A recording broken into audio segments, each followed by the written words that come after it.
11절 대적들이 시온에서 부녀들을 유다 각 성읍에서 처녀들을 욕보였다. 12절 지도자들은 그들이죠. 그들 대적들의 손에 매달리고 장로들이 존경을 받지 못한다. 지금 유다의 현실 예레미야의 슬픔은 13절 청년들이 맷돌을 쥐고 아이들이 나무를 치다가 엎드러졌다. 여러분 이게 이해가 되시는지 모르겠습니다. 어릴 때 그 시계를 쥐고 배를 잔뜩 싣고 오다가 엎어진 경험이 있습니다.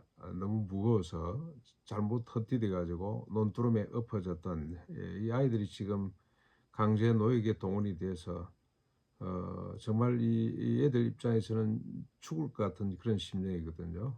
그런 고통 가운데 있다고 그렇게 탄식하고 있고요. 14절 노인들은 다시 성문에 앉지 못하고 청년은 다시 노래를 부르지 못합니다. 15절 마음에는 기쁨이 그쳤고 우리의 춤은 변하여 슬픔이 되었고 16절 머리에서는 면류관이 떨어졌습니다. 17절 이로 인해 마음이 피곤하고 눈들이 어두워졌습니다. 18절 시온산이 항폐하여 여우가 그 안에 논입니다.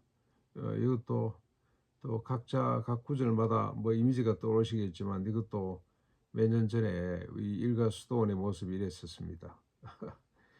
고라니가 걸려 있고요. 고라니가 바로 옆에 이 저 새끼를 놓아 있고 그런 모습을 제가 보면서 이 황폐한 모습 이런 모습이겠다 이런 생각이 들었습니다. 지금 시온산이 그렇게 돼 있다는 겁니다.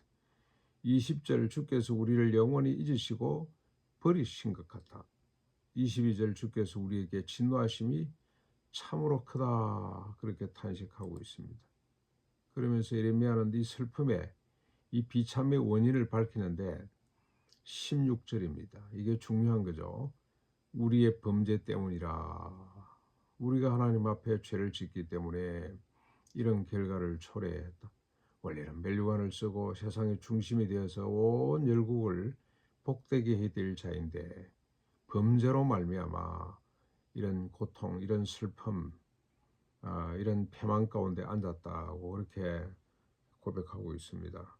근데 이게 인간의 실존이죠. 모든 이 땅의 인간은 한 명도 예외 없이 이렇게 살 수밖에 없다는 것, 그걸 또 간접적으로 고백하고 있습니다. 그러면서 예레미야가 할 수 있는 유일한 일, 유일한 소망에 대해서 노래합니다. 19절에 보면은 먼저 믿음의 고백이 있어야 되죠. 여호와여 주는 영원히 계시오며 주의 보좌는 대대에 이릅니다. 인간은 이렇게 잠시 있다가 사라질 수밖에 없고 스스로 패망할 수밖에 없고 없어질 수밖에 없지만은 우리 여호와 당신은 영원히 계시고 당신의 보좌는 대대에 이르게 됩니다. 흔들리지 않는 영원히 계시는 하나님 우리를 불쌍히 여겨주십시오 그런 뜻이겠죠. 그리고 20절 21절에 강구하는데 어찌하여 우리를 영원히 잊으십니까? 오래 버리십니까? 주님 잊지 마시고 버리지 마십시오. 22절입니다. 여호와여 우리를 주께로 돌이키소서. 그리하시면 우리가 주께로 돌아가겠나이다. 그래서 우리의 날들을 새롭게 하사 옛적 같게 하여 주십시오. 우리를 돌이켜 주십시오. 내가 돌아가겠습니다가 아니고 주님 주께서 우리를 돌이키십시오. 그러면 우리가 주께로 돌아갈 수가 있겠나이다. 그래서 우리를 새롭게 하여 주셔서 옛적 같게, 이 옛적은 언제일까를 생각해 보면 다윗이 하나님 말씀 가운데 서 있을 때 그것도 불완전한 거죠. 그 이전에 인간이 타락하기 이전의 모습 그렇게까지 생각해 볼 수가 있겠습니다.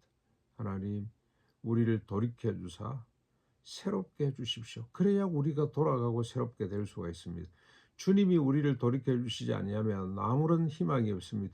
우리에게는 돌아갈 힘도 없습니다. 돌아갈 마음도 없습니다. 주께서 우리를 돌이켜 주십시오.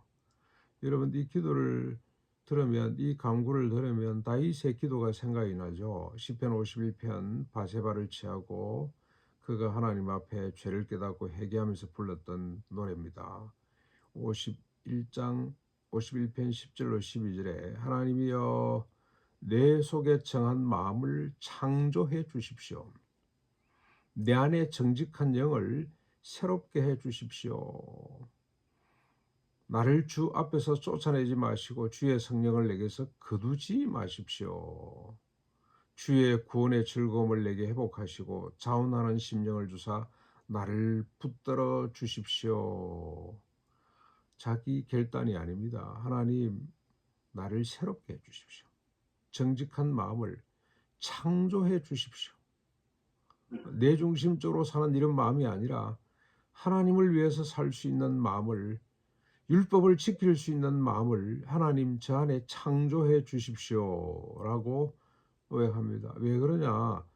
다윗만큼 율법을 지키려고 노력한 사람이 없잖아요. 목숨 걸고 율법을 지키려고 노력을 했습니다만은 안 된다 이 말이죠. 안 됩니다. 부패하고 타락한 인간으로 안 된다는 걸 알기 때문에 유일한 희망은 하나님께서 마음을, 자기의 존재를 새롭게 창조해 주셔야 되는 거죠. 그게 십자가 부활로 이어집니다. 다윗은 메시아를 기다렸던 사람이죠. 십자가 부활로 우리를 근본적으로 우리 존재 자체를 새롭게 만들어 주시지 아니하면 우리는 주님 앞에 나갈 수도 없고 주님 말씀대로 살 수가 없습니다. 그러면서 다윗이 뭐라고 고백을 합니까? 주님이 그렇게 해주시면 내가 세상 가운데서 세상 사람들에게 주의 윤례를 가르칠 수 있겠습니다. 하나님의 사람들은 동일한 영성, 동일한 기도를 가졌구나 하는 생각을 해보게 됩니다. 왜 그러냐? 동일한 하나님과 동행했기 때문이죠. 동일한 하나님의 다스림과 인도함을 받기 때문에 그들의 영성, 그들의 신앙, 심지어는 그들의 기도까지 비슷하다는 걸 우리가 깨닫게 됩니다. 다윗처럼, 예레미야처럼 순간순간 내 심령과 주변의 상태를 살필 수 있기를 바랍니다. 조사할 수 있기를 바랍니다. 그리고 이상이 있다면 이상의 기준은 산상보온입니다. 산상보온.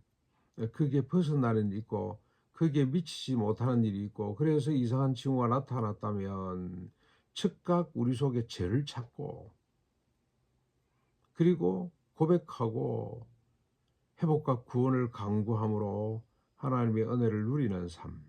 그래서 날마다 주님을 찬양하고 주의 복음을, 주의 말씀을 가르치고 전하는 이런 삶을 이어갈 수 있기를 바랍니다.